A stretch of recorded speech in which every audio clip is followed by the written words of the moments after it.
የአትሌት ገለቴ ቡርቃ ጉዳይ አሁንም እያነጋገረ ቀጥሏል። ለአትሌት ገለቴ ቡርቃ ባለቤቷ ወይም የቀድሞ ባለቤቷ ጽፎላት የወጣው ደብዳቤ በእጃችን ገብቷል።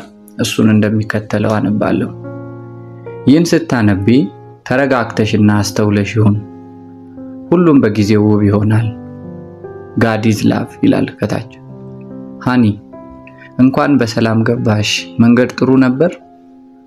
ስለ ውድድሩ ምንም ያላልኩሽ መረጃው ስለሌለኝ ነው። ውድድሩ እንዴት ነበር?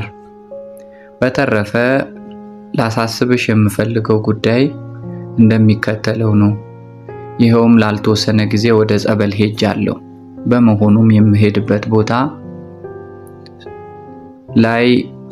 ላይሰራም ሊሰራም ይችላል። እደውላለሁ። ካልሆነ ግን ምንም አያሳስብሽ። ይሄን መንገድ የመረጥኩት ለራሴ ጤንነት ብዬ ነው። መረጋጋትም ስለምፈልግ ነው። ምክንያቱም ውስጤ ሰላም አይሰማውም።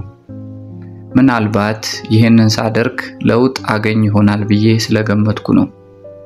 ይሄን ውሳኔ በመወሰኔ በጣም አዝናለሁ። ባይሆን ደስ ይለኝ ነበር፣ ግን ለሁለታችንም ሰላም ሲባል መሆን አለበት ብዬ አምኜበታለሁ። ስለዚህ ራስሽን አረጋግተሽ ስራሽን ቀጥይ፣ ስሪ። ምክንያቱም የሰው ልጅ በምድር ላይ የሚኖረው አንድ ጊዜ ብቻ ነው። እሱንም በአግባቡና በደስታ በሰላም ብሎም ጥሩና መልካም ነገር አድርጎ ማለፍ አለበት። ይህን ውሳኔ ወሰንኩት ለሁለታችንም ደህንነት አስቤ ነው።